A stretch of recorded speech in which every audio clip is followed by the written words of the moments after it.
Señoras y señores, muy buenas tardes. Bienvenidos todos a un nuevo webcast de la Cámara de Comercio Peruano-Chilena. En esta oportunidad nos convoca un tema muy interesante: Soft Landing en Perú, internacionaliza tu negocio. Una de las misiones de la Cámara es tender puentes y acompañar a nuestras empresas en la internacionalización de su negocio. Un aspecto fundamental cuando llegamos a otro país es justamente entender las aristas legales de este proceso. Así que debido a esto, la Cámara de Comercio Peruano-Chilena ha coorganizado este evento junto a nuestros asociados Araya y Compañía Abogados. Esta tarde les quiero presentar a Araya y Compañía Abogados, estudio jurídico que fue fundado el año 2004 y destaca por brindar asesoramiento especializado en el ámbito corporativo y de comercio internacional, posicionándose como líderes en Chile y en Perú. Respaldados por su reconocida experiencia y amplia trayectoria, prestan servicios en diversas áreas del derecho empresarial y asesoran y representan a clientes nacionales y extranjeros en los diversos negocios e inversiones que realizan. Muchas gracias a Araya y Compañía Abogados por estar hoy día con nosotros. Y también les quiero presentar a nuestros expositores de esta tarde. Está con nosotros el señor Fernando Maldonado, Country Manager de Araya y Compañía para Perú. El señor Maldonado es abogado del área de comercio internacional de Araya y Compañía desde el año 2021, enfocado en la asesoría integral a clientes internacionales en materia agrícola, resolución internacional de controversias y contacto con mercados en América Latina. El señor Araya es abogado titulado de la Escuela de Derecho de la Universidad de Concepción con distinción máxima. Por otro lado tenemos al señor Hugo Paz, abogado de Araya y Compañía. Él es abogado del estudio desde el año 2020, con maestría en Derecho de los Negocios, con prácticas en Política de la Competencia y Regulación. Con más de 12 años de experiencia en litigios, especializado en la instauración y defensa de clientes en procesos civiles, contencioso administrativo, laborales y procedimiento ante entes reguladores, con manejo de importantes casos de litigios en defensa de instituciones financieras nacionales. Él es abogado graduado en la Facultad de Derecho y Ciencias Políticas por la Universidad de San Martín de Porres y tiene una maestría en Derecho de los Negocios con prácticas en Políticas de la Competencia y Regulación por la Universidad de San Martín de Porres y la Universidad de Alicante en España. También está con nosotros esta tarde la señora Olga Sánchez, gerente general de Araya y Compañía. La señora Sánchez es magíster en Tributación y Política Fiscal de la Universidad de Lima. Es gerente general y parte del equipo legal de Araya y Compañía desde el año 2019, con más de 11 años de experiencia relevante en análisis de los impuestos y asesoramiento a grandes empresas en materia tributaria y corporativa. Ella es abogada graduada en el 2009 de la Universidad Nacional Pedro Ruiz Gallo de Perú y magíster en Tributación y Política Fiscal de la Universidad de Lima. Por último está con nosotros el señor Diego Núñez, abogado tributario en Araya y Compañía, abogado con estudios y experiencia en derecho tributario, así como en otras áreas del derecho de la empresa, participación en trato directo con clientes y gran capacidad de trabajo en equipo y ambientes multidisciplinarios. Es abogado de la Universidad Finisterra, máster en tributación de la empresa de la Universidad de los Andes, diplomado en litigación y fiscalización tributaria de la Universidad Adolfo Ibáñez y diplomado en planificación patrimonial y fiscalía internacional en la Universidad de SEMA, Buenos Aires. Contando además con diversos cursos y seminarios sobre materias específicas en derecho tributario. Con esos tremendos currículum ya me quedé sin aire. Les doy la bienvenida, muchas gracias por estar con nosotros el día de hoy, esta tarde, y les envío también un cariñoso saludo de todo el Consejo Directivo de la Cámara, especialmente de nuestro presidente Juan Carlos Fischer, que les da la bienvenida y también un abrazo y muchas gracias por organizar este webinar con nosotros. Fernando, te cedo la palabra. Muchas gracias, Marcela. Bueno, muy buenas tardes con todos. Primero que todo, agradecerles su participación. Sin ustedes esto no sería posible. Agradecer igualmente a la Cámara de Comercio Peruano-Chilena por su apoyo en la organización y difusión de este evento, siempre apoyando el intercambio entre ambos países. Por último, agradezco también a mis colegas de Chile y Perú, doctor Diego Núñez, doctor Hugo Paz y doctora Olga Sánchez, quienes nos acompañarán esta tarde entregándonos valioso conocimiento desde sus áreas del derecho. Bueno, así las cosas, sean todos bienvenidos a este webinar de Soft Landing en Perú. Alguno de ustedes puede que esté familiarizado con el concepto de Soft Landing. Para aquellos que no lo están, les comento que Soft Landing, en su traducción más literal al español, se entiende como aterrizaje suave.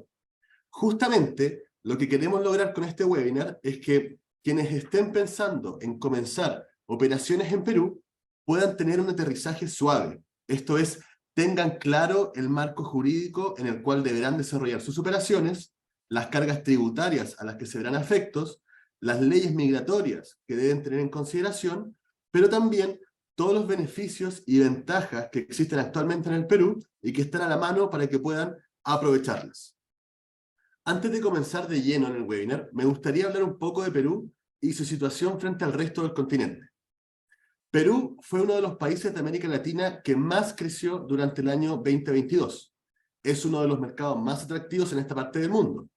Asimismo, destaca que la inflación peruana acumulada durante la última década se encuentra entre las más bajas de la región. Estos logros han hecho posible que Perú crezca en una media del 4,4% en las últimas 2 décadas. Esto es el doble que el promedio de América Latina, en cuanto al crecimiento del Producto Bruto Interno Real. Chile, por ejemplo, se encuentra en el 5º lugar en igual comparación, con un crecimiento de solamente un 3,5% en los últimos 20 años. Además, con un gran crecimiento del PIB, los bajos déficits fiscales del Perú han llevado a la relación de deuda pública más baja de la región. Por otra parte, la pandemia fue un momento crítico para todas las economías de Latinoamérica. Sin embargo, en los últimos años, la economía peruana ha sabido hacer la diferencia y ahora Perú tiene la deuda bruta también más baja de la región. Esta es una excelente noticia para el sol peruano. Históricamente, la economía peruana se ha visto muy afectada por el precio del dólar, pero con el buen desarrollo de la economía interna y el crecimiento de los principales sectores económicos, como la minería y la agricultura, el sol peruano, esto es, la moneda local, se ha apreciado bastante en los últimos años. Para quienes han venido a Perú en la última década, sabrán que los precios acá en Perú han subido constantemente y el costo de vida acá se ha estado encareciendo, llegando a niveles muy parecidos a lo que es Chile. Otra buena noticia para la economía peruana es que el Perú tiene la tasa de interés oficial más baja de la región. Esto significa que el mercado peruano es más atractivo para invertir y recibir crédito para inversiones en el país. Todo esto trabaja para que la economía peruana tenga una de las inflaciones más bajas y menos variables de América Latina desde el año 2001.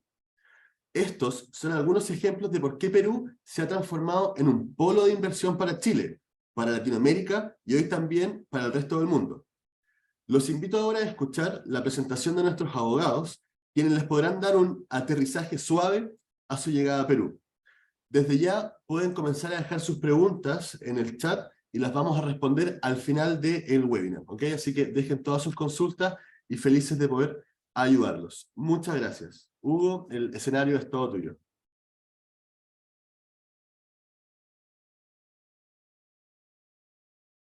Doc, está silenciado.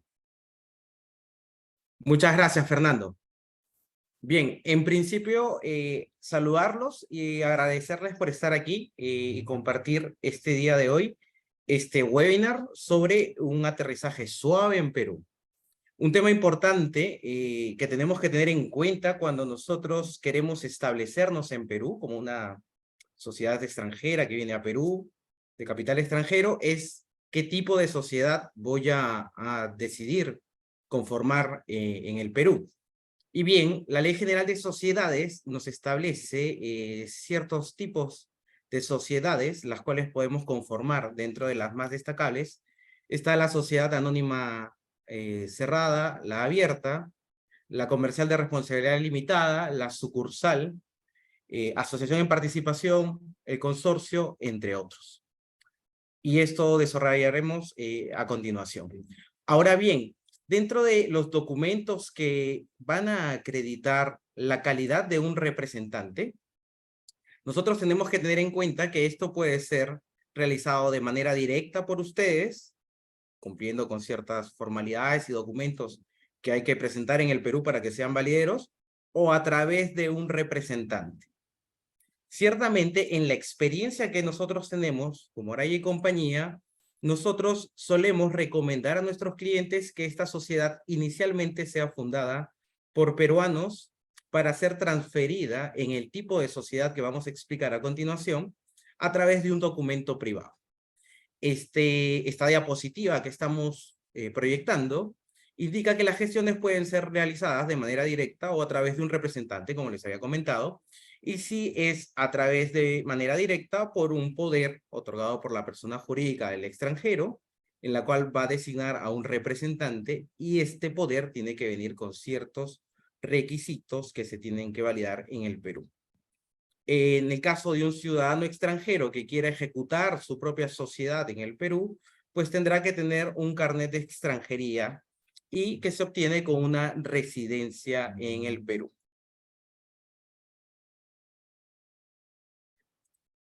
Bien.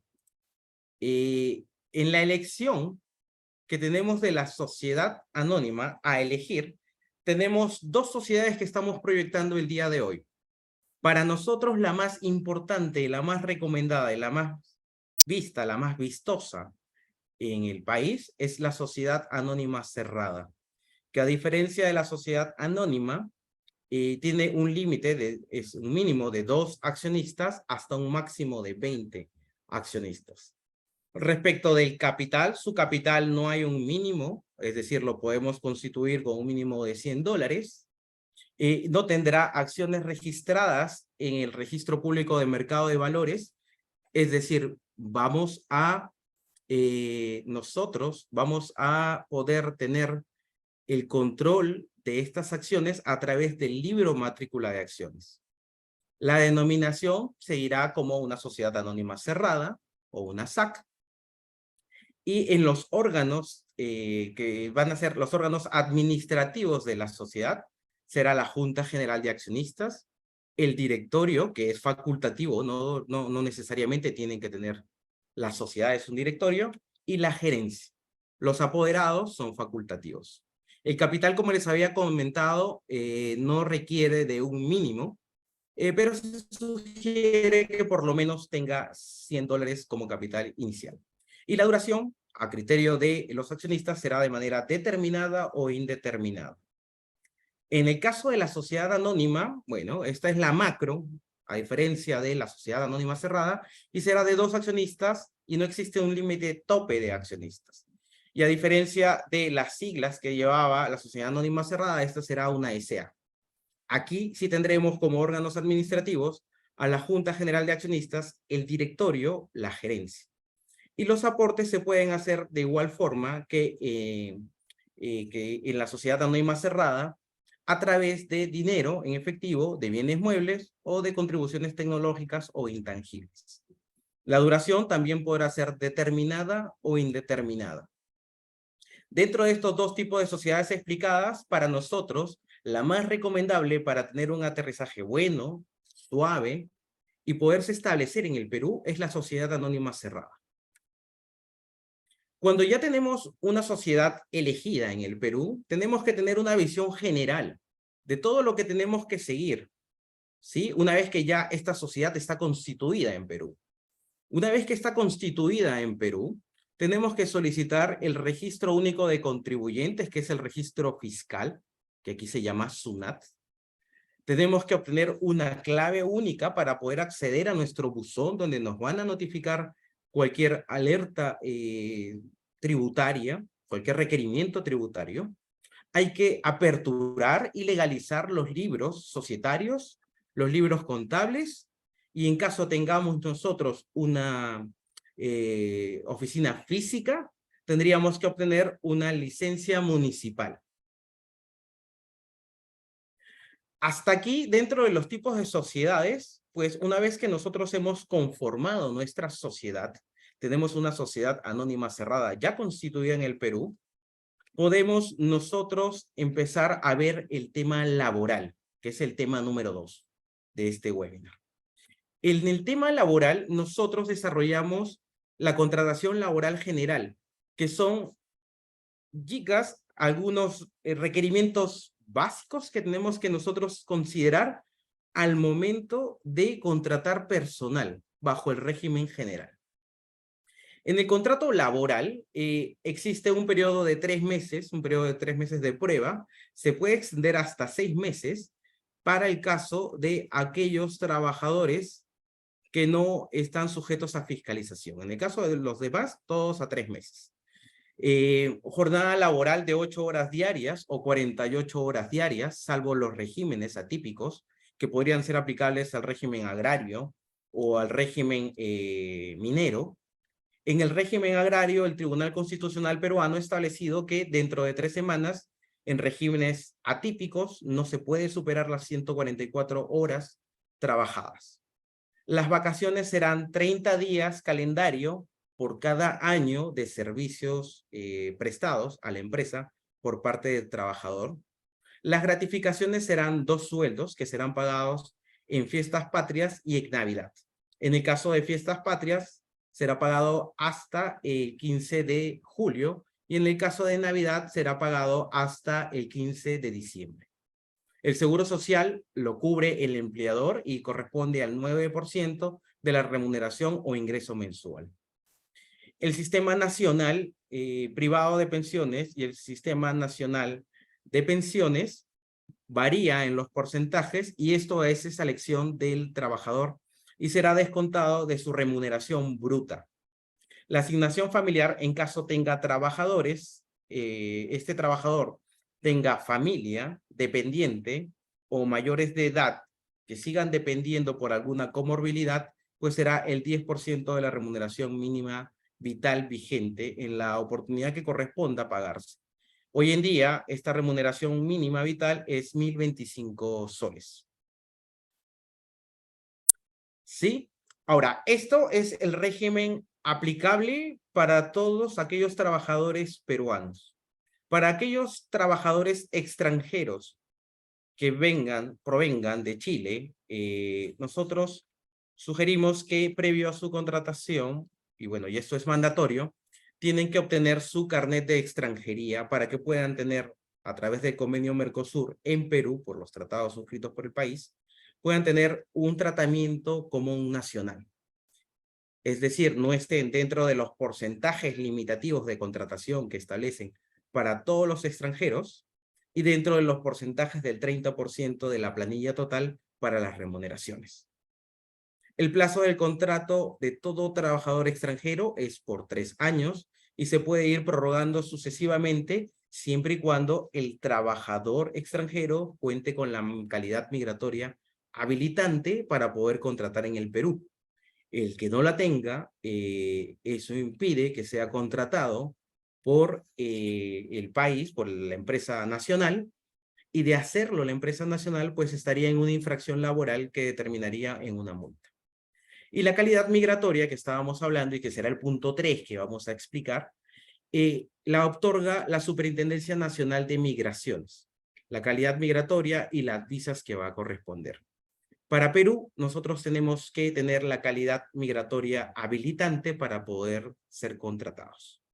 Es decir, no podemos ser contratados con una visa de negocios o con una visa de turista. El punto 3, que está muy ligado ya luego de la contratación laboral en Perú, está relacionado a la calidad migratoria que debe tener cada extranjero en el Perú. En Perú existen 2 tipos de calidades, que son las temporales, que no tienen ánimo de residencia, y las residentes, las que se otorgan básicamente a aquellas personas que luego de cierto tiempo, pues logran determinar que su estatus migratorio en Perú temporal deviene en un residente porque ya trabajan o porque están adscritos a un convenio internacional que le da ese tipo de calidad migratoria de residente. Para efectos de esta explicación, nos vamos a centrar en el acuerdo Mercosur. El acuerdo Mercosur, que es aplicable básicamente para los estados asociados dentro de los cuales se encuentra Chile, nos menciona que para obtener la calidad migratoria habilitante en aquel país del cual se es parte, en este caso Perú, con Chile, para efectos de este ejemplo, pues esta persona tendrá que ingresar al Perú, puede ser en calidad de turista o en calidad de visa de negocios, pero tendrá que solicitar aquí trayendo sus documentos migratorios, los cuales acrediten respecto de Chile, en este caso, sus antecedentes policiales, penales y judiciales del país en el cual se encontraron durante los últimos 5 años anteriores a poder ingresar al Perú.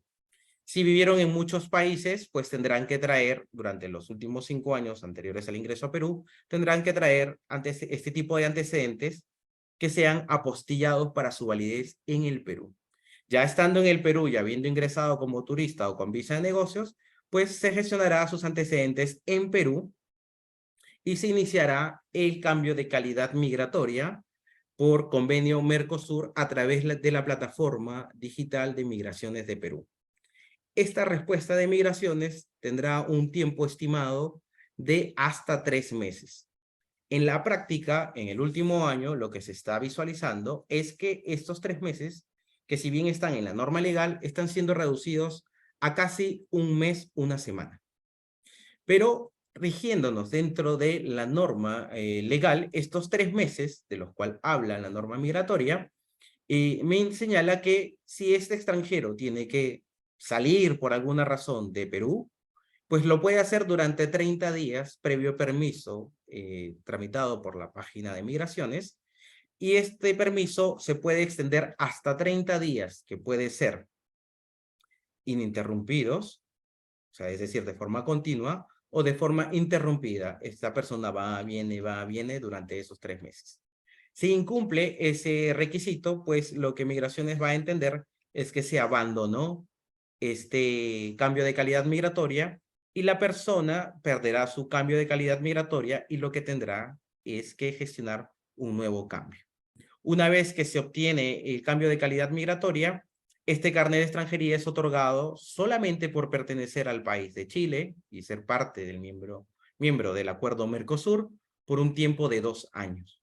Y podrá ser prorrogable por 2 años más, siempre y cuando durante 90 días antes de vencidos esos 2 años iniciales que le dieron solamente por haber sido parte del Convenio Mercosur, de un país miembro del Convenio Mercosur, pues acreditar los medios lícitos de vida, es decir, tuviste 2 años para poder trabajar o para poder emplearte dentro de la empresa que constituiste en el Perú, para poder demostrar así que pudiste mantenerte lícitamente, que pagaste impuestos y que amerita que te demos un carnet de extranjería de forma indefinida.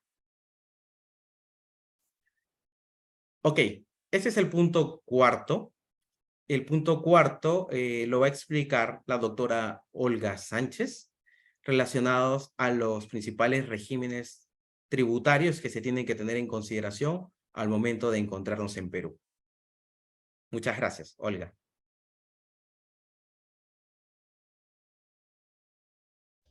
Gracias, Hugo. Buenas tardes con todos. Para seguir con la exposición, ya una vez constituida la empresa acá en Perú, entonces el siguiente paso es inscribirse al RUC. Para inscribirse al RUC, esta nueva empresa, se tiene que elegir un régimen tributario. Principalmente he considerado 2 regímenes. En el Perú existen 4 regímenes tributarios. Está el nuevo RUS, que es para pequeñitas empresas, el régimen especial, que es para empresas que se dedican a ciertas actividades, el régimen MIPE tributario y el régimen general. El régimen MIPE tributario y general no tienen límite de actividades, entonces es por eso que son más atractivos para que puedan acogerse. Empecemos por el régimen MIPE tributario. Este régimen está dirigida mayormente a las medianas y pequeñas empresas, o sea, constituida la empresa va a tener una proyección en ese ejercicio de ingresos netos que no superen hasta las 1.700 UITs, que 1.700 UITs en dólares equivale a $2.337.500 aproximadamente. Entonces, si la empresa tiene esa proyección para el ejercicio en cuanto a sus ingresos netos, le conviene este régimen. En este régimen, la tasa del impuesto general a las ventas es el 18%, y lo que sí es beneficioso es el impuesto a la renta, que va a depender de los ingresos que pueda ir teniendo. Es escalonado, porque por las primeras 300 UITs en cuanto a ingresos, la empresa, el contribuyente, solamente pagará el 1% de sus pagos a cuenta del impuesto a la renta mensual. Esas 300 UITs, que equivalen a $412.500, son acumulativas. Es decir, me inscribí al RUC en el mes de agosto. Por agosto, obviamente, no he superado en mi proyección esos ingresos netos, los 300 UITs, voy a tributar con el 1%. Pasamos al mes de septiembre, sumo los ingresos de agosto y de septiembre. Si no he superado los 300 UITs, seguiré tributando con el 1%. Y así sucesivamente hasta que supere esos 300 UITs. Si supero las 300 UITs y hasta el límite de las 1.700, que es lo que me permite estar en este régimen MIPE tributario, allí sí mi pago a cuenta varía, porque ya no voy a tributar con el 1% mensual, sino voy a aplicar o el 1.5 o un coeficiente. Coeficiente mayormente es cuando la empresa ya tiene más de un año de constitución, presentó un balance del impuesto a la renta mensual y ya producto de su determinación del impuesto le salió un coeficiente. Allí siempre calcula entre que con el mayor es con el que tributará. Otro beneficio de este régimen MIPE también es en la declaración jurada anual, que no va a tributar con un pago, no va a tributar sus ganancias o su utilidad, no tributará con el 29,5%, que es la tasa anual del régimen general, sino tributará Hugo, sino tributará hasta 15 UITs, tributará su utilidad con el 10%. Y si supera las 15 UITs o su equivalente en dólares, $20.625, su utilidad ya empezará a tributarse. El exceso de esas 15 UITs tributarán con el 29,5%. En sí, este régimen no tiene límites de actividades. O sea, bien puede hacer que la empresa se quiera dedicar al agro, minería, u otro sector, infraestructura, inmobiliario, pero siempre y cuando esté dentro de lo proyectado de sus ingresos netos y también con las partes vinculadas que tengan, es decir, sus accionistas, ya sea directa o indirectamente, en conjunto, no superen las 1.700 UITs, se pueden acoger a él. O sea, es una opción atractiva cuando inicialmente la empresa constituye, ¿no? Se constituye para que pague poco de impuesto a la renta. Ya conforme la empresa se va consolidando y teniendo mayor negociación, ya se puede cambiar al régimen general de renta, que ya es el régimen completo de tributación. La siguiente, Hugo, en el régimen general de renta igual la tasa es la misma, es del 18%, el impuesto a la renta del pago a cuenta mensual va a tributar con el 1.5 o el coeficiente, y la declaración anual siempre va a ser del 29,5%. También este régimen es completo, presenta todos los libros contables que se tenga que presentar, no tiene límite de actividad y no tiene límite de ingresos. Entonces, ahora, dentro del régimen general de renta, y siempre y cuando el giro de la empresa a constituir o ya constituida sea, por ejemplo, el sector agroexportador, hay un régimen especial que es el régimen agrario. Este régimen especial sí, en cuanto a lo que es, tiene una tributación especial, ¿no? Grava con la tasa cero en cuanto al IGB, y para lo que es el impuesto a la renta, si los ingresos netos no superan también las 1.700 UITs, que son los 2.337.500 dólares, tienen la tasa escalonada. Del ejercicio 2021, que salió esta nueva ley agraria, para ser exactos, 30 de diciembre del 2021, 30 de diciembre del 2020, pero entró en vigencia desde el 1 de enero del 2021, hasta el 2030, que es el tiempo de duración del beneficio, la tasa del impuesto a la renta será con el 15%. A partir del ejercicio 2031, la tasa será la del régimen general vigente, ¿no? Actualmente es la del 29,5%. Si los ingresos netos superaran las 1.700 UITs en el ejercicio gravable, actualmente, del 2022 al 24, está vigente la tasa del 20%.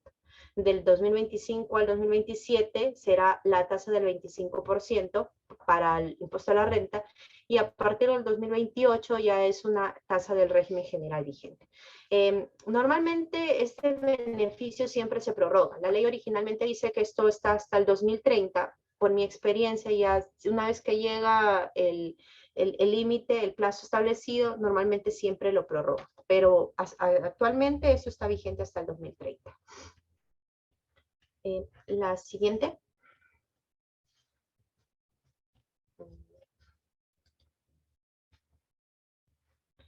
Ya. Siguiendo con los beneficios tributarios para una empresa que se dedique o que su giro de negocio pueda ser de exportación también, tenemos lo que es el saldo a favor del exportador, ¿no? Que no pueden exceder el límite, porque tú puedes solicitar la devolución del IGB exportador siempre con un límite, y este límite es el 18% de las exportaciones del periodo, las embarcadas en el periodo. Ese es el límite que tú puedes solicitar en devolución a SUNAT. Igual forma, el drawback, si tú necesitas importar para poder exportar, de repente necesito una maquinaria que no hay acá en el Perú para yo poder sacar a flote mi exportación, ahí yo puedo aplicar también el beneficio del drawback, que actualmente es con la tasa del 3% del valor FOB del bien exportado. Básicamente, estos son beneficios tributarios que se aplican para empresas exportadoras, y en la anterior es como le indicaba, las empresas que se quieran dedicar al agro, también en el régimen agrario. Ahora bien, como se trata de que la empresa, por lo general, y esto es que sean empresas chilenas o de capital chileno o accionistas chilenos los que vayan a constituir la empresa acá en Perú, entonces los accionistas se entiende que al ser chilenos van a venir a ser partes vinculadas con la empresa peruana, ¿no? La nueva empresa peruana. Entonces, es muy importante acá saber, de acuerdo a la ley del impuesto a la renta de Perú, qué se considera como parte vinculada, porque considera 2 o más personas o empresas o entidades que son partes vinculadas cuando una de ellas participa ya sea directa o indirectamente en la administración, el control o el capital de la otra, o cuando la misma empresa participa directa o indirectamente en la dirección, el control o el capital de varias empresas o entidades. Entonces, si tenemos claro el concepto de partes vinculadas, porque también hay obligaciones que va a tener que cumplir la empresa por tener a accionistas a sociedades chilenas, como por ejemplo normas de precios de transferencia, hay que ver temas de convenios o obligaciones a los no domiciliados. Por lo general, los supuestos más comunes para ser considerados partes vinculadas, la ley numera como 10 supuestos, ¿no? Pero principalmente se ve que una persona natural o jurídica posea más del 30% del capital de otra persona jurídica directamente o por intermedio de un tercero. Por ejemplo, si el accionista, la sociedad chilena, un ejemplo, ¿no? Yo constituyo Araya y compañía abogados y tengo también Araya y compañía abogados en SPA, un ejemplo, como socio principal. Si esto tiene más del 30% del capital de la sociedad peruana, entonces ya se va, por así considerar, una parte vinculada. Otro supuesto es más del 30% del capital de 2 o más personas jurídicas pertenezca también a una misma persona natural o jurídica, ya sea directamente o por intermedio de un tercero. Hay más supuestos, como por ejemplo que 2 o más personas naturales o jurídicas consoliden estados financieras, o el capital de 2 o más personas jurídicas pertenezca en más del 30% a socios comunes en esto, ¿no? Pero principalmente SUNAT evalúa estos dos a la hora de exigir que se cumplan las obligaciones referentes a las partes vinculadas, o los que considera como partes vinculadas, ¿no? Y esto es muy importante para tenerlo en cuenta al momento de la distribución de las acciones que vayan a tener los socios de la sociedad. Siguiente, por favor.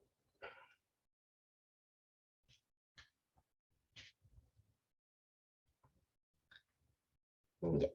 Continuando con lo que les explicaba de partes vinculadas, entonces, teniendo ya claro de que si los accionistas o van a ser partes vinculadas de la nueva empresa o de la nueva sociedad peruana, se tienen que ver las normas de precios de transferencia. Las normas de precios de transferencia son de aplicación básicamente para las transacciones realizadas por los contribuyentes del impuesto con sus partes vinculadas, a las que se realicen desde, hacia o a través de países o territorios de baja o nula imposición, o las que se realicen con sujetos cuyas rentas, ingresos o ganancias provenientes de dichas transacciones estén sujetos a un régimen fiscal preferencial. O hay un régimen de transparencia fiscal acá también en Perú. Ahora, esta declaración es una declaración informativa. Bueno, actualmente son tres declaraciones informativas y uno va a estar obligado a presentarlas en la medida de que los ingresos devengados superen los límites establecidos por SUNAT. La más pequeña, o sea, por así decirlo, la que mayoritariamente se presenta, es la declaración jurada informativa del reporte local, porque ella te exige que siempre y cuando los ingresos devengados hayan superado las 2.300 UITs o su equivalente en dólares, que es 3.162.500 dólares, vas a estar obligado a presentar. Las declaraciones básicamente son virtuales, así que se presentan por la plataforma de SUNAT. Luego está el reporte maestro, que ya es que se superan las 20.000 UITs o 27.500 millones de dólares. Y la declaración jurada informativa país por país, que ya es si superan los 2.700.000, ¿no? 2.700.000 soles o 750.000 millones de dólares. Básicamente eso es para tener presente si voy a estar obligado a los precios de transferencia. Y en este punto también es importante ver que se tienen que, en las operaciones comerciales que realicen, tanto en las locales, o sea, dentro del territorio nacional o fuera, en el extranjero, se tienen que observar las reglas del valor de mercado, ¿no? Luego, otro tema también a tener en consideración es el caso de la retención a no domiciliados. Básicamente, aquí en Perú, el no domiciliado o estará obligado al pago del impuesto a la renta solamente por la renta de fuente peruana que haya generado. Si se tienen relaciones comerciales, por ejemplo, con Chile, es muy importante saber que tenemos un convenio de no doble imposición tributaria, lo cual facilita el comercio o las actividades comerciales empresariales entre ambos países. ¿Por qué? Porque si yo tengo un impuesto retenido en Perú, por ejemplo, si se le retiene un impuesto acá en Perú, gracias al convenio, ese impuesto lo pueden aplicar como un crédito en Chile, viceversa. De igual forma, si porque el servicio se haya prestado en Chile, pero se hizo con una empresa peruana, si se paga ya el impuesto, se retiene ya el impuesto, la empresa peruana acá también lo puede aplicar como un crédito. Entonces, para acreditarlo, básicamente necesitamos un certificado de residencia y eso ya se acredita como crédito en la declaración jurada anual. El tema de la inscripción al RUC es bastante sencillo. Gracias, ahora ya se ha automatizado mucho en ese aspecto. La pandemia sí nos ha ayudado bastante en la parte tributaria a sintetizar procesos. Lo se puede hacer de manera virtual. En un solo día ya pueden estar inscritos al RUC. Una vez que tengan el RUC, se dan de alta la clave SOL, que es el usuario y clave con el que se van a operar, ¿no? Como la identificación del contribuyente, de la nueva sociedad constituida, y ya puede emitir todos los comprobantes que quiera emitir de acuerdo al régimen que se haya acogido. En cuanto a obligaciones, nosotros siempre, en Aray y Compañía de Abogados, nosotros siempre tratamos de asesorarlos y ayudarlos a que su relación comercial, o que como bien dicen, y este es un webinar de soft landing, el aterrizaje y empezar las operaciones en Perú sea lo más simple que pueda hacer, ¿no? Tratando de asesorarlos, guiarlos y acompañarlos. Bueno, ya atenderé sus consultas finalizando el webinar. Doy pase a Diego. Muchas gracias, Olga. Ahí, si me pueden poner la PPT. Bueno, Buenas tardes a todos. Yo voy a hablar desde la parte chilena. Ya Olga y Hugo y Fernando también mencionaron sobre toda la situación en Perú, ¿ya?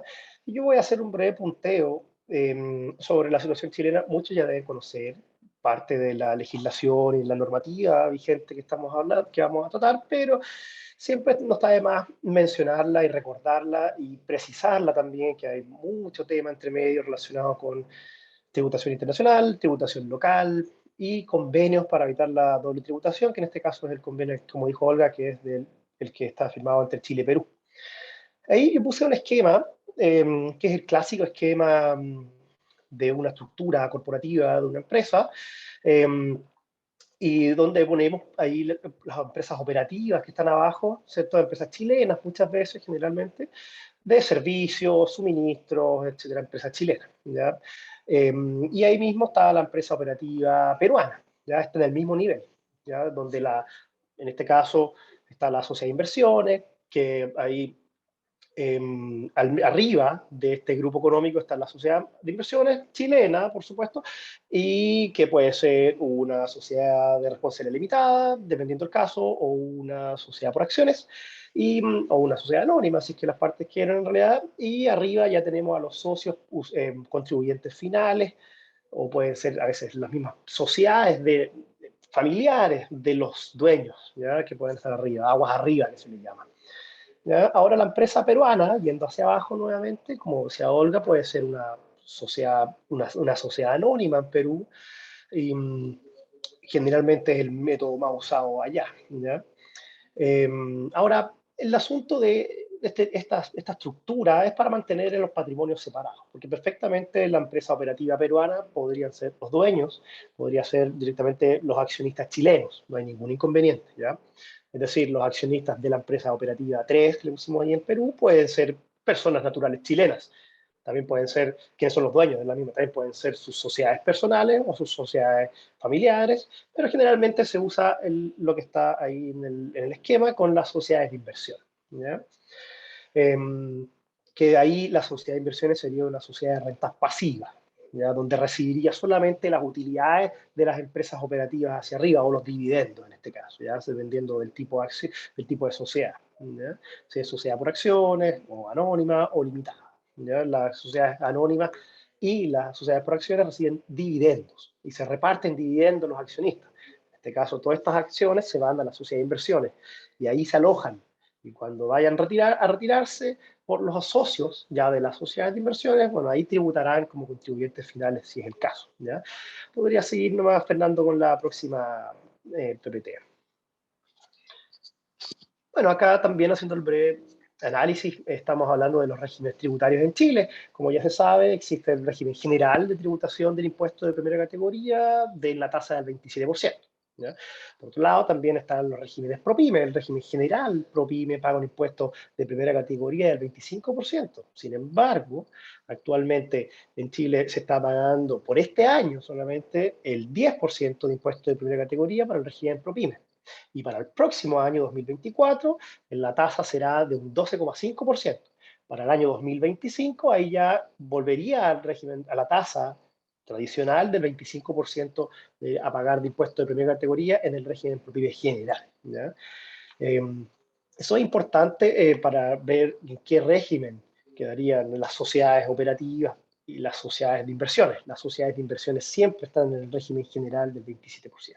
¿Ya?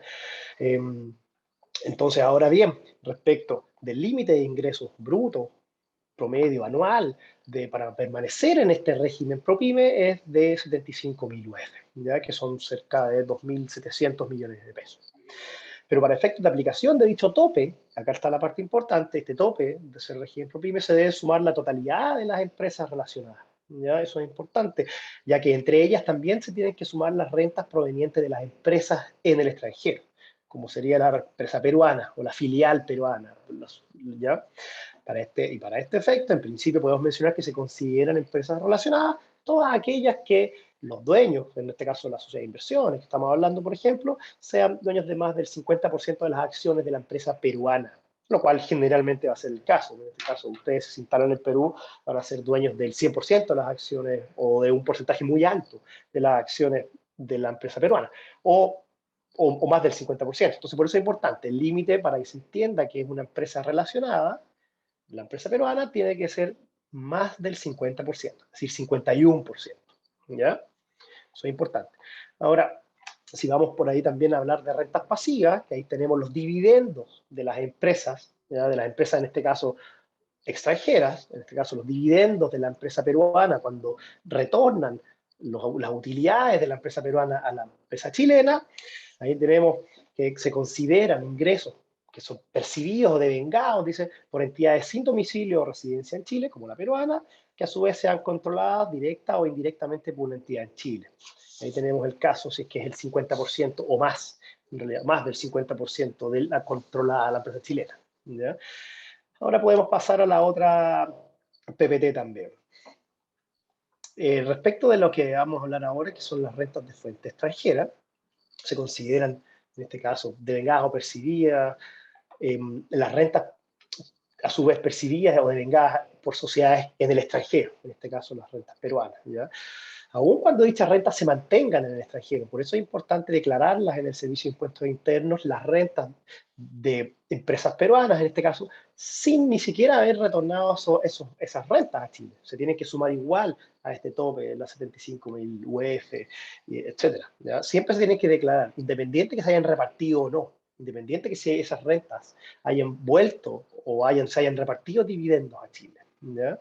También esos son datos que son, en su momento, cuando tienen que hacer la declaración de renta anual acá en Chile, tienen que tomarlas en cuenta para efectos de si van a seguir en régimen ProPyme con el límite de las 75.000 UF del ejercicio o van a pasar. ¿Ya?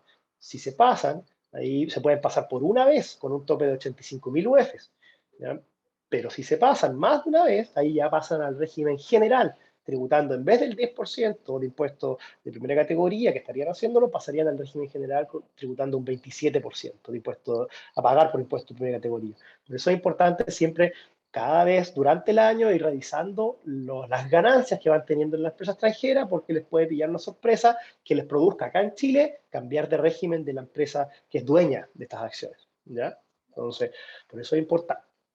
Ahora, respecto a un detalle que es el derecho a crédito por los impuestos pagados al exterior, también es interesante ese beneficio, ya que los contribuyentes chilenos que obtengan rentas por operaciones en el exterior, ¿ya? Y que hayan pagado impuestos en dicho país, también podrán utilizar dichos impuestos pagados como crédito en la determinación del impuesto a la renta en Chile. ¿Ya? O sea, a su vez, como pasa ahora en Chile, ¿ya? Con los créditos de los impuestos pagados, también pasa con los impuestos pagados en Perú, ya en la empresa peruana en este caso.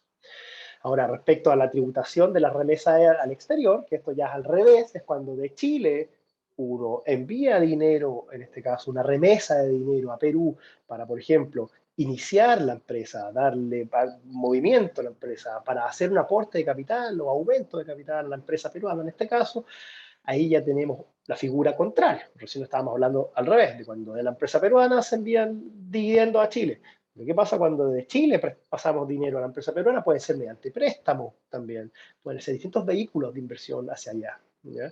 Ahora, respecto de las remesas al exterior, ahí hablamos lo que mencionaba de los convenios para evitar la doble tributación, ya que en general todas las remesas que se envían al extranjero tienen un impuesto, que es el impuesto adicional, ¿ya? En general todas estas tienen este impuesto adicional que es del 35%, ¿ya?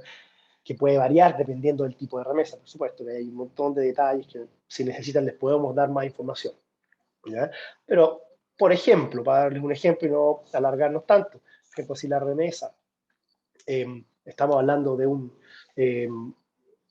dividendo, ¿ya? De acuerdo al convenio para evitar la doble tributación firmado entre Chile y Perú, ¿ya? Los dividendos pagados por una sociedad residente de Perú a Chile, ¿ya? Tienen un beneficio. Y este beneficio, que en vez del 35%, estamos hablando de un 10% del importe bruto de los dividendos, ¿ya? Si el beneficiario efectivo de esta empresa, de esta sociedad peruana, que controla directamente o indirectamente no menos del 25%. Es decir, si la empresa chilena controla menos del 25% de la empresa peruana, el dividendo, el impuesto a pagar, en vez del 35%, va a ser un 10%. Por otro lado, si controla más del 50%, el impuesto a pagar ahí de impuesto adicional va a ser el 15%, en vez del 35%, ¿ya? Que era el original. Entonces, eso es el tema más o menos que tenemos para mencionarles respecto de Chile. Hay un montón de temas más que podemos precisarlos. Cuando quieran pueden venir a la oficina también acá en Chile que tenemos. Así que le doy el pase ahora a Fernando para que ponga las conclusiones y así avanzar. Muchas gracias, Felipe. Muchas gracias, Diego, Hugo y Olga. A modo conclusivo, bueno, todos los que estamos acá presentes sabemos lo importante y lo pujante que es Perú hoy en día para Latinoamérica, para el mundo. Tenemos datos muy interesantes que así lo avalan. Lo importante es que si ustedes tienen ganas de poder constituirse en este atractivo y pujante mercado, lo pueden hacer. Están todas las posibilidades, tanto las herramientas técnicas como convenios de no doble tributación y demás ayudas a la mano para que puedan aprovecharlas. Un tema que es muy importante es poder contar también con una asesoría contable financiera desde el comienzo, que puedan tener una planificación tributaria acorde a aquello y que en el fondo puedan cuidar al máximo cada peso, cada centavo, que al final hace la diferencia entre que un negocio o una operación sea o no rentable. En eso también los podemos ayudar. Araya Compañía tiene una empresa hermana, Araya BPO, que está constituida tanto en Chile y en Perú, que justamente se dedica a eso. Ver la contabilidad, ver servicios de back office y sobre todo ver planificación tributaria. Muchas gracias a todos por su participación. Vamos a pasar a responder algunas preguntas que están en el chat. Voy a leer las preguntas y ahí los abogados que quieran responder según sus materias pueden ir contestando, ¿ya? Pablo Jorquera pregunta, ¿hay algún mínimo de personal que se debe contratar? Entendería que esto es para la posibilidad de constituir una sociedad. Hugo, ¿hay algún mínimo de personal que se debe contratar? Gracias, Fernando. No, Pablo, no hay un mínimo que establezca la sociedad, bueno, que establezca la normativa laboral peruana de extranjeros a contratar, ni de peruanos tampoco, ¿no? Perfecto. ¿Se puede solicitar la calidad migratoria desde fuera de Perú, la calidad migratoria por Mercosur? Ok, no, en efecto, la respuesta es negativa. El solicitar un cambio de calidad migratoria implica que hay un espíritu de residencia en el país. Entonces, como les explicaba cuando trasladaba el PPT, básicamente uno de los requisitos es que esta persona solicitante o postulante a este cambio de calidad migratoria se encuentre dentro del país de manera lícita y haya ingresado, o sea, por tierra o por aeropuerto, y se encuentre dentro del periodo de estancia vigente otorgado al momento de ingresar al país. Entonces, esto tiene que darse inicio cuando el extranjero ingresa al territorio peruano. Perfecto, más claro, imposible. Nos preguntan también si es que vamos a compartir la presentación. La verdad es que no hay ningún inconveniente. Quienes quieran la presentación nos pueden dejar su correo electrónico en los comentarios y la vamos a compartir ahora al finalizar, ¿ya? José Celada pregunta, si soy una sociedad chilena, ¿es mejor constituir una sociedad nueva en Perú o una sociedad filial? ¿Cuánto tiempo además demoran en constituir una sociedad? Ok, yo respondo.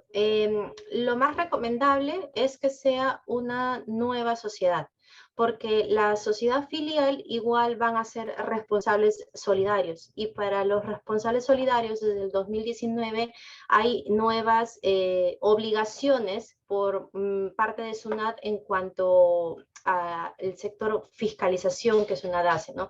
Puede solicitarles información hasta de la empresa no domiciliada, de la empresa extranjera, o sea, la principal, la matriz. Si es una nueva sociedad, como les indiqué, constituirla, yo les podría decir un mes si se cumplen con todos los plazos de ley, pero normalmente le decimos a nuestros clientes, porque ya depende básicamente de registros públicos en Perú, un mes y 20 días aproximadamente demora todo el trámite, ¿no? Perfecto. ¿El representante legal ante SUNAT puede ser extranjero? ¿Cuándo se considera un extranjero domiciliado en Perú? Ok, ya. El representante legal no puede ser extranjero, tiene que ser natural de Perú o tiene que tener carné de extranjería. Para que tenga, bueno, el trámite de carnet de extranjería y el cambio de la calidad migratoria le explicó Hugo, y respecto para que tengan la condición de domiciliado es que en el lapso de 12 meses, la persona desde que ingresó al Perú en un lapso de 12 meses no permanezca en el Perú 183 días. No se requiere que estos 183 días sean consecutivos, o sea, puede salir, ingresar, pero en total, en 12 meses, tiene que haber permanecido 183 días en el Perú para que pueda tener la condición de domiciliado, ¿no? Y básicamente también esto es un requisito para que tenga su carnet de extranjería y su calidad migratoria temporal, de residente temporal. Perfecto, Olga. Mira, seguimos contigo, Olga. Eduardo Urbina pregunta, ¿quiénes no pueden acogerse al régimen MIPE tributario? Ya, el régimen MIPE tributario está pensado para aquellos contribuyentes que en su proyección de ingresos netos solamente tengan hasta 1.700 UITs, de 0 a 1.700 UITs. Actualmente la UIT en el Perú, que es la unidad impositiva tributaria, equivale a 4.950 soles. Si lo convierto a dólares, el tope son 2 millones, 1.700 UITs equivale a 2.337.500 dólares. Ese es el tope de ingresos netos que puede tener la empresa para estar en este régimen. Otro factor muy importante es que si los accionistas, o sea, los socios de la empresa, o sea, que son los no domiciliados, que vendrían a ser las empresas chilenas o la persona natural chilena, dependiendo, sumando los ingresos netos de estos a los ingresos netos de la sociedad, tampoco pueden superar las 1.700 UITs. Y si se trata de sucursales o agencias o cualquier otro establecimiento permanente en el país de empresas constituidas en el exterior, no pueden ser, estar en el régimen MIP. Y era lo que les decía de la filial, ¿no? Por eso más recomendable es constituir una nueva empresa. Perfecto, Olga, muchas gracias. Alberto Alegría pregunta, buenas tardes, tengo 3 consultas. 1, ¿hay un mínimo de capital social establecido por ley? 2, ¿se puede constituir una sociedad con bienes? Y 3, en el caso de que ustedes constituyan la sociedad, ¿cómo sería la transferencia de acciones a favor mío? Gracias por su respuesta. Doc, ¿nos puedes ayudar, Hugo? Ok, bien. Alberto, muchas gracias por tu pregunta. Mira, no hay un mínimo de capital social para constituir la sociedad. Como les indicaba, se puede constituir, sugerencia, con un mínimo del equivalente a 100 dólares. Lo usual es que sea un capital medianamente no tan corto, porque si vamos a aperturar una cuenta corriente, ese capital social que va a ser depositado en una entidad local financiera, pues el banco va a ir mes a mes debitando de tu capital social el valor de sus portes. Entonces, la idea es que haya un capital social suficiente como para poder tener un dinero en el banco, no se pueda el banco hacer valer del total de tu capital social y tengamos que después proyectar. Pero a tu pregunta, no hay un mínimo de capital social establecido para poder constituir una sociedad en Perú. Tu segunda pregunta era si se puede constituir una sociedad con bienes. Sí, sí se puede constituir con bienes, y en Perú estos bienes son declarativamente establecidos por quien haga el gerente general. Se firma una declaración jurada en la cual el gerente general da fe de que esos bienes tienen ese valor declarado, y eso es inserto y presentado a registros públicos para la constitución de la sociedad. Y en el caso que nosotros constituyamos la sociedad, ¿cómo sería la transferencia de acciones a favor nuestro o a favor de ustedes? Pues bueno, si nos estamos refiriendo a una sociedad anónima cerrada, que es la que nosotros sugerimos para constituir en Perú, pues esto nos permite que si nosotros somos los socios fundadores, podamos traspasar esas acciones a través de un documento privado de transferencia de acciones, en la cual nosotros enajenamos esas acciones a favor de ustedes. Nosotros firmamos ese documento electrónicamente desde Perú y ustedes los pueden firmar desde sus oficinas en Chile sin necesidad de venir a Perú. Este documento electrónico es firmado por ambas partes en cada ciudad en la que se encuentra y es presentado y declarado ante la autoridad tributaria para que tomen conocimiento. Perfecto, Hugo, muchas gracias. Pablo Jorquera tiene una pregunta para Diego. Diego, ¿no sería mejor abrir una empresa 100% peruana sin relación de propiedad con la empresa chilena mientras consolida sus operaciones y después traspasar la propiedad? Gracias, Fernando. Sí, respondiendo a esa pregunta, en realidad la empresa siempre va a ser peruana, en definitiva. O sea, la empresa 100% siempre va a ser 100% peruana. Nunca va a ser... ahora, lo que sí que los accionistas pueden ser, en este caso, chilenos. Y esos chilenos pueden residir en Perú también. Pueden residir en Perú como residir en Chile. Pero alguien tiene que ser dueño de esta empresa peruana, en definitiva, ¿ya? Y si hay alguna, en este caso, si el dueño de esta empresa tiene a su vez una empresa en Chile que quiere expandir su negocio hacia Perú, no hay forma de que esa persona no sea el dueño o esa empresa chilena, ¿se entiende? Podría ocurrir que en un principio ocurre, nosotros lo hacemos a veces incluso que en un principio cuando instalamos la empresa en Perú, la instalamos a través de la oficina, a través de Araya, ya a través de la oficina de Araya y CIA, y después le transferimos las acciones al cliente, ¿ya?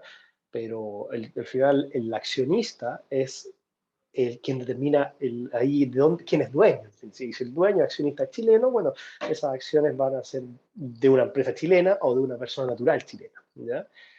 Pero respondiendo a la pregunta, siempre la empresa es 100% peruana, ¿ya? No sé si con eso respondo a la pregunta, tal vez no sé si eso me imagino. Cualquier cosa puede continuar ahí haciendo un diálogo si es necesario. Y de todas maneras, igual está el correo de Diego en la presentación que estamos viendo. Le pueden dejar sus preguntas directamente a él si necesitan algo más específico. La última pregunta que nos llegó. ¿Hay algún incentivo al ingresar inversiones para constituir una sociedad? Por ejemplo, sobre el aporte de capital, incentivo a la inversión extranjera, etcétera. A ver, incentivos en sí no hay, porque uno puede constituir la sociedad hasta con 200, 300 soles, es básico, pero eso ya depende del movimiento que usted o que los socios le quieran dar a la empresa, ¿no? Lo que sí son trámites simplificados para la constitución de la sociedad y no se requiere de muchos mejor dicho, trámites legales. Pero el tema de incentivos, sí, económicos que se puedan dar o sobre el capital social, no, porque el capital social igual te sirve para manejar la empresa, no sea para darle movimiento, porque es lo que va a respaldar el valor de las acciones que tenga la sociedad, ¿no? Perfecto, Olga. Muchas gracias. Bueno, con esa última pregunta vamos cerrando. Reitero el agradecimiento a todos y cada uno de ustedes por participar y también a la Cámara de Comercio Peruano-Chilena por la organización y difusión. Marcela, te dejo las últimas Fernando, palabras. me quitaste el rol de moderadora. Muy bien. No te querían interrumpir. Súper. Bueno, qué decirles, muchas gracias. O sea, por la cantidad de preguntas que llegaron, yo ahí estaba Fernando moderando, no los quise ni interrumpir, pero muy interesante, mucho interés. Vamos a compartir la presentación, todos los contactos, y la idea es que esto sea un inicio de conversación, como les decía al principio, y que podamos seguir profundizando ustedes con nuestros socios también. Reunión virtual en su oficina. Yo sé que Fernando siempre está disponible para lo que se necesite. Así que eso, muchas gracias nuevamente, gracias a Araya y compañía, a nuestros expositores del día de hoy, y mira, ahí está Pablo Jorquierda preguntando quién se debe contactar para servicios de Araya y compañía. Fernando, le damos tu contacto también le vamos a dar los contactos de todo en realidad. Sí, por supuesto. Creo que Pablo dejó su correo en los comentarios, así que nosotros igual lo vamos a contactar. Perfecto. Estupendo. Y desde Chile, acá también pueden venir cuando quieran a la oficina también, ¿eh? Si es que necesitan. Súper. Muchas gracias, Diego. Bueno, les mandamos un abrazo a todos. Sigan atentos de las próximas actividades porque estamos con hartas cosas en la cámara. Y les mando un abrazo muy grande a todos nuestros asistentes y que tengan muy buena tarde.